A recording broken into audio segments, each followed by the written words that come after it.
Lucis Trust, a non-profit, non-political, and non-sectarian organization on the roster of the Economic and Social Council of the United Nations, and concerned with the establishment of world cooperation and goodwill, presents Inner Sight, with your host, Robert Anderson. He, with Sarah and Dale McKechnie, President and Vice President of Lucis Trust, will discuss philosophical and spiritual topics essential to everyday life. Now here's your host, Robert Anderson. Hello, ladies and gentlemen. Welcome to Inner Sight. Today's topic is the self. And although it may seem easy to talk about self, I think it's one of the most challenging topics to explore. I like a thought that is on the Delphic Oracle, the Oracle at Delphi, and it says follows: Man, know thyself, and thou shalt know the universe. That's quite an interesting thought about self, and I also like this one too. The key to the mystery of God is found in every human being and is present in every human heart. When one knows his own soul, he has taken the first step to knowledge of God. And that's from Alice Bailey, the writings of Alice Bailey, and she is the founder of Lucis Trust and the author of all 24 volumes of our books. Who is I? Interesting question. I think the Delphic Oracle was expressing in different words the concept that as above, so below. What is found on the highest levels of existence replicates itself on the lowest. So, as Alice Bailey said, the key to the mystery of God is present within the human being. The Bible implied this because it said that God made man in his own image. And it said that in him we live and move and have our being. So all of these recognitions point to the same thing, that the key to this mystery is within the human being, but it's not easy to identify it. There's a word from psychology that might help to define the I. It's referred to as the ego. And the ego is the object of self-consciousness, the capacity to be self-aware, which I think is not found, although some people might argue with me, not found in animals, for example. Although I did have a cat that was very self-aware, but I suppose in the really correct sense of the term, they don't have that awareness of themselves.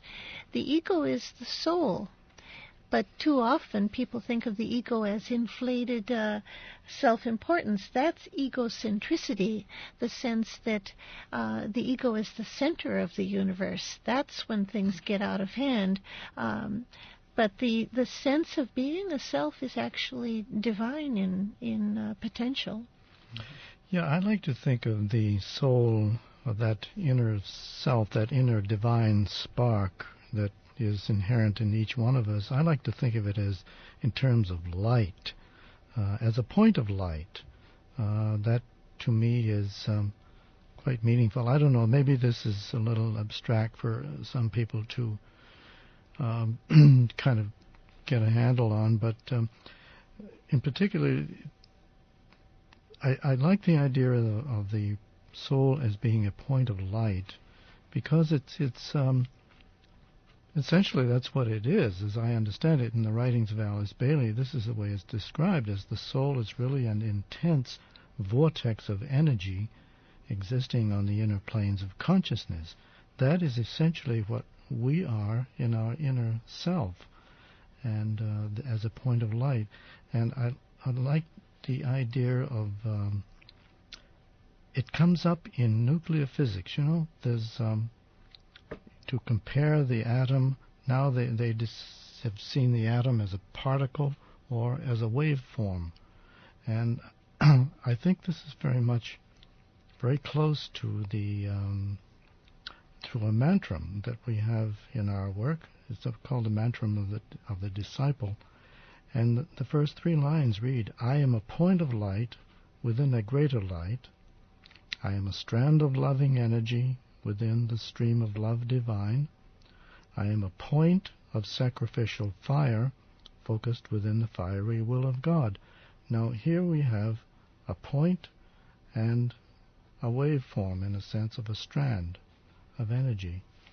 And nuclear physics seems to be getting very close to what the ageless wisdom teachings already have said about the soul as being a point of light. So. Are we to understand then, Dale, that the self and the soul are synonymous? Well, you asked Dale that. Maybe he should answer. Yes, they are, but go ahead. Well, I don't know. I think that there are different levels to identity, and the self is the soul, but the self is also the personality. And it's interesting to consider the origin of the word personality. It comes from persona, which is a Latin term, which originally meant the mask that an actor in ancient plays put on to play a particular role. The persona was the mask he wore, and you can remember in Greek tragedies and comedies, the mask was either smiling or in a comedy or frowning in a tragedy. This is the personality. It's a garment that the soul dons to live on earth, and the mistake is thinking that we are only that personality, that role. But it's really something through which the soul can accomplish its purpose, but it's not by any means the whole expression of the being. We are playing a part in our personality, but we mistake that personality for being the sum total of our expression. Mm. And then, of course, we have what, I forgot the famous author who also gave us the idea that we are what we are, and also what the world makes us, but there are so many levels of self. Why is it so difficult for some of us to know thyself, as it says in the quote that we started with today? Why is it so difficult for some of us to know thyself, as the oracle says? I think it's because people focus more on what they are doing rather than what they are. They're focusing on their actions or their roles. They define themselves in terms of what they are in relationship to others. I am a wife, a mother, a homemaker, an educator, an executive, a nurse, an electrician, or whatever. Or they might define themselves in terms of the group to which they belong, whatever that group is. I am Greek, or I am African American, or I am gay, or whatever. These are all roles, but they don't get to the essence of the real self, and that's one of the reasons people have such a hard time getting to the inner essence. But I also think there's probably a divine purpose in making that inner reality so hidden and so buried, because if that is our connection to our divine source, we do rightly have to search for it. We have to look deeply within to find that divine essence, and it kind of seems obvious and in a way appropriate that it shouldn't be so accessible. Yes, it's because the soul has this higher aspect, the higher soul, the higher self, and the personality as it works out. It's the personality self is the way the soul makes contact with the physical world. It cannot do it otherwise, so it needs this personality, this persona, to gain experience in the world, and that's how one of its functions, really. Both are needed. The problem is that too many people, including psychologists, focus only on this outer aspect, or what the ageless wisdom might call the lower self, and ignore the higher self. I think it was Freud that first uncovered an inner subjective layer to the human self, but he revealed, if I understand his work, the subjective self in terms of impulses and drives and desires that were in some ways shameful or conditioning in a way that wasn't very expressive of the dignity of man. And that is a part of the human being, these subjective impulses, but too few psychologists have pointed to the higher aspect as well. The Italian psychologist Roberto Assagioli, who wrote Psychosynthesis and The Act of Will, was one who was aware of the higher self. Another was Adler, I think. And another is Maslow, Abraham Maslow. Jung was also Yes. aware of it, too. Mm-hmm. He didn't put it in quite those terms, I don't think, but it was there in his consciousness. I'm intrigued by what Alice Bailey says. We quoted her in the beginning of the show. The key to the mystery of God is found in every human being, which seems to be as we explore self and the deeper levels of self. And if we explore self deep enough, we ultimately find God. As one develops spiritually, does the distinction between the personal self, the personality, and the higher self, the soul, become lessened? Well, in fact, I would say it becomes greater for a certain stage. You might not think that would be so, but many people who try to develop spiritually find that spiritual energy that they began to access through meditation and study has initially the effect of kind of heightening the personality, making it a little bit more resilient and resistant to the divine energies of the soul. The will of the personality can become strengthened. The mind awakens, and the mind can be quite a separating mechanism. The mind, when it's not integrated with the mind of God, can be quite separative and hard in its expression. So there is a stage in the development of the spiritual life when the personality becomes kind of an entity on its own. And you can look at people and realize that if they are going through that stage, it's a stage. It's not forever. And it can actually be a sign of development, so long as eventually it's superseded with the soul becoming more dominant. The soul being that aspect of the self which is group conscious, group identified, inclusive in its view, the sense of being at one with humanity, at one with life, and not an independent, separated existence. That's the effect of the soul. Yes, it's when that love nature in particular, I think at this time in the world, when the quality of love begins to come through, that's when you can see the soul beginning to manifest, because it's love is one of the basic qualities of the soul, and that's particularly not the personal kind of love, but the more universal love, or that it is not love for the little self so much, but love for one's world around one, the world around you. It's the love of and concern and compassion for the world in general. There are spiritual teachers like the Buddha and the Christ that have been aware of this dichotomy, or this split between the personality and the soul, and they've warned against it.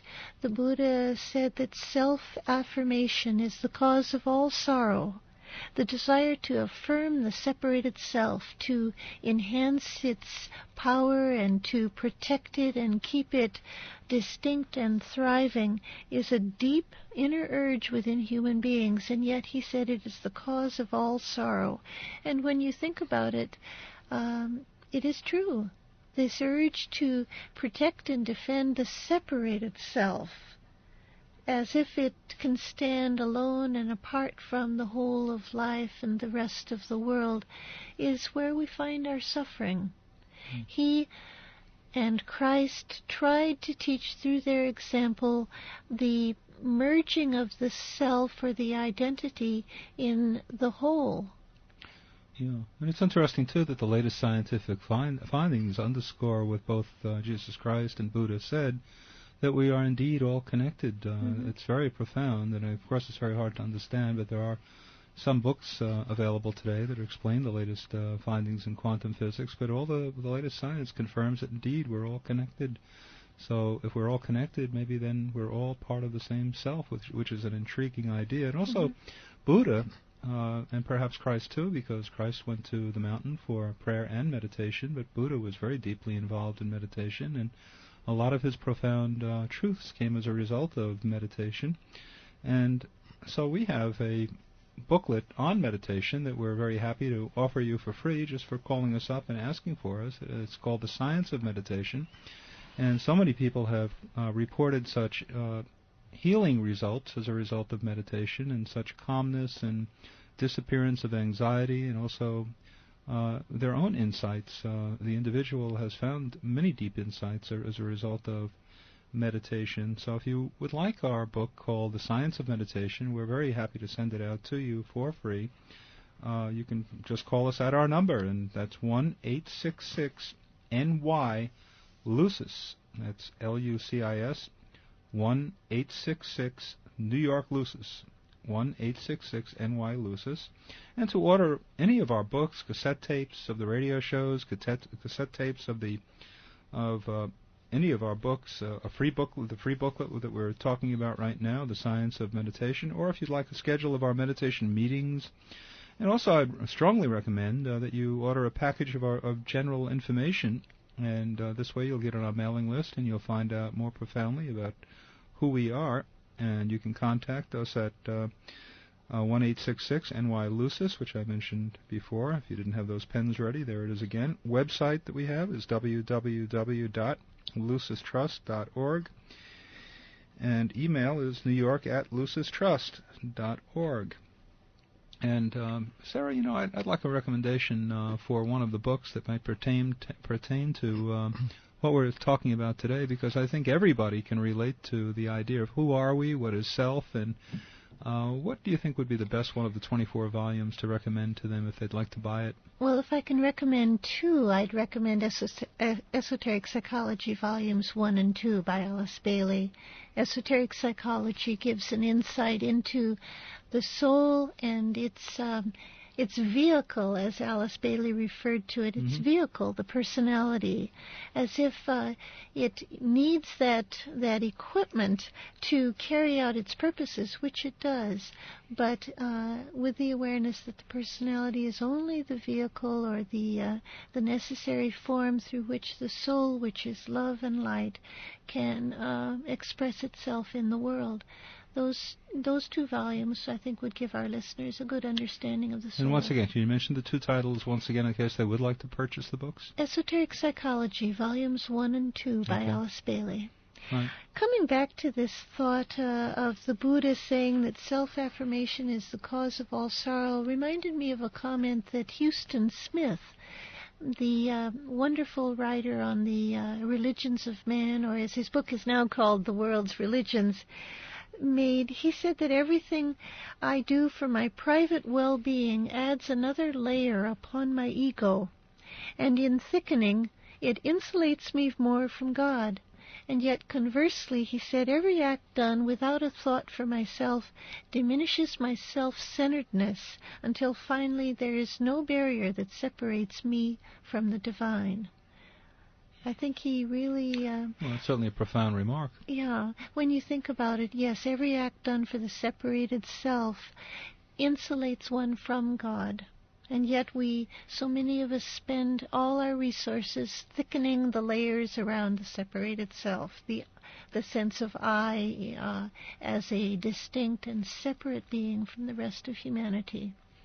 According to that quote, then, that thought, the self might extend to other people, and the truly enlightened person about self would be just as interested in the welfare of others as he is for himself. But that certainly is a very advanced state of being, but it might be true reality of who we are, too. It's possible to all of us, I think. Yes, the greatest beings have demonstrated this awareness flawlessly, but I think all of us can strive to imagine and to begin to develop this capacity to identify with others and know that the self is really one in all human beings. Look around you on the subway or the train or the bus, or when you're in a gathering of many, many people, and try to imagine on the level of consciousness that there are no borders and no real separations, that we are all drawing from the same well or the same reservoir of life and light and love. There are so many similarities that unite human beings, and yet we spend so much time trying to define how we are all distinct from each other. And yes, our distinctions are necessary, and they're part of the rich tapestry of humanity, but I sometimes think we should put more of our focus on realizing how very much alike we all are. And it brings to mind, too, the one of my favorite quotes from Scripture set forth by Jesus Christ about, perhaps you remember the essence of it better than I do, that he who treats me well is also, he who ministers to the prisoner or the sick person is also ministering, giving to me. Mm-hmm. That's the essence of it. I wish I remember the exact words of it. Inasmuch as ye have done it unto the least of these, my brethren, ye have done it unto me. There you go. Yeah, that speaks to my heart, yes. It does, and it certainly pertains to what we're talking about today. Are there ways in which we can distinguish the soul working out in the world through the personality? Well, yes. Excuse me. In relation to what we've just been talking about, I think one rather unique way is through the study of psychology, through the whole practice of psychology, because particularly if you want to include in this what we just mentioned, esoteric psychology, and this is covered, as we mentioned, in the Alice Bailey 2 volumes of esoteric psychology.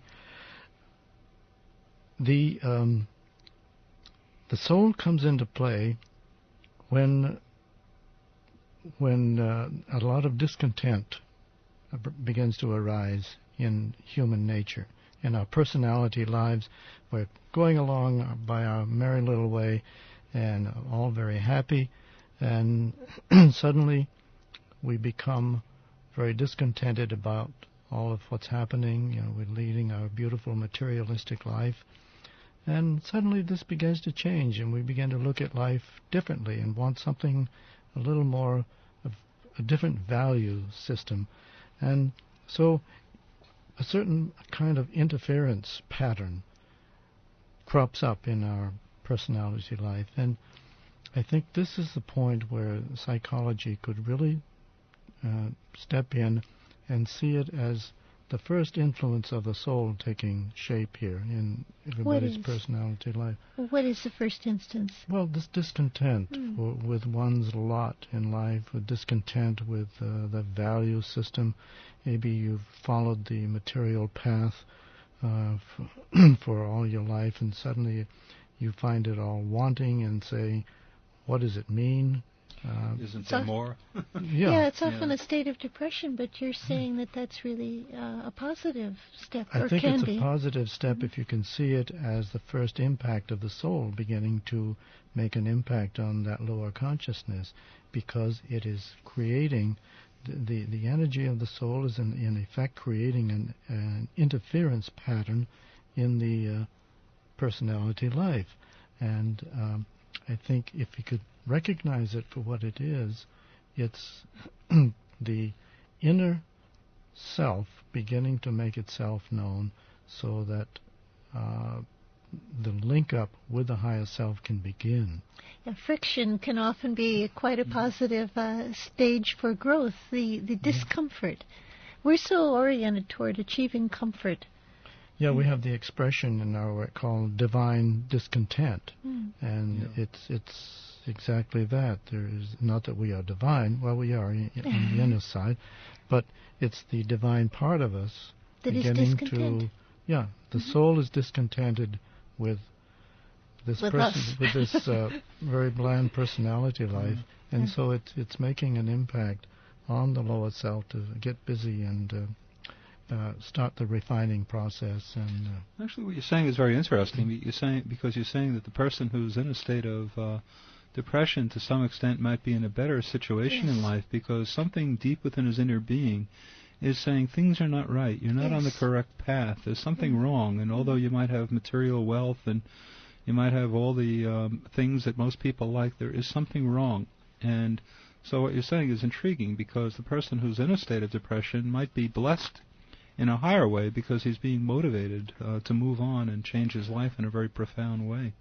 I think, yes, exactly. If perhaps if they didn't treat this person with drugs and just say this pill will make it all better, that if they would actually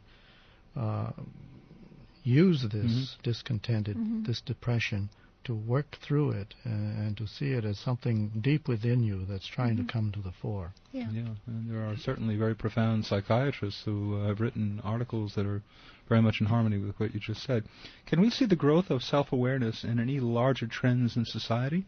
Yes, we've been focusing on the individual, but you can take these same concepts of the self and see them within humanity, I think. One being the demand for freedom that has been increasing ever since the French and American revolutions. Freedom is an ideal that all human beings now strive toward. And I think this is an indication that human beings are not a part of a herd, but have a sense of self-autonomy, and that's divine in potential. For a while it leads to a stage where the individual is independent and perhaps a bit separated from society, but that's only a stage. The urge for freedom is a divine propelling force. And another aspect of the world at large that demonstrates the growth of the sense of self is the awareness of civil rights that is so worldwide now. We don't all agree, all different cultures, on what constitute rights, but the idea that human beings, just by being human, are entitled to certain rights is, I think, a divine recognition that recognizes the self and its inherent dignity and worth. And also the self being group conscious. We've mentioned this before. The growth of this group idea, as it's been called, that's very much present in the world today, because everything that gets done nowadays is done by way of a group, and that's also part of the evolution of the soul coming to the fore, because the soul is group conscious. I think you're absolutely right. I think that it's not too long ago. We have to remember that it was not that long ago that the general trend was the idea, even amongst religions, that man was basically evil. And now we see a transition occurring where a lot of organizations, religions, are getting into the idea of the dignity of mankind, and that certainly shows a degree of progression. I also recommend once more that you get the free book that we're giving away, and give us a call at 1-866-NY-LUCIS, L-U-C-I-S, for the book called Science of Meditation. And in closing, we invite you to ponder on this thought: goodwill is the touchstone that will transform the world. Goodwill is love in action. It's the energy that draws us together in right relationship.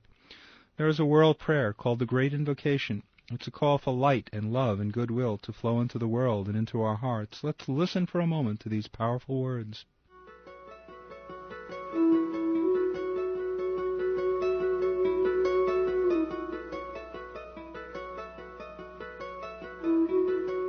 From the point of light within the mind of God, let light stream forth into human minds. Let light descend on earth. From the point of love within the heart of God, let love stream forth into human hearts. May the coming one return to earth. From the center where the will of God is known, let purpose guide all little human wills, the purpose which the masters know and serve. From the center which we call the human race, let the plan of love and light work out, and may it seal the door where evil dwells. Let light and love and power restore the plan on earth.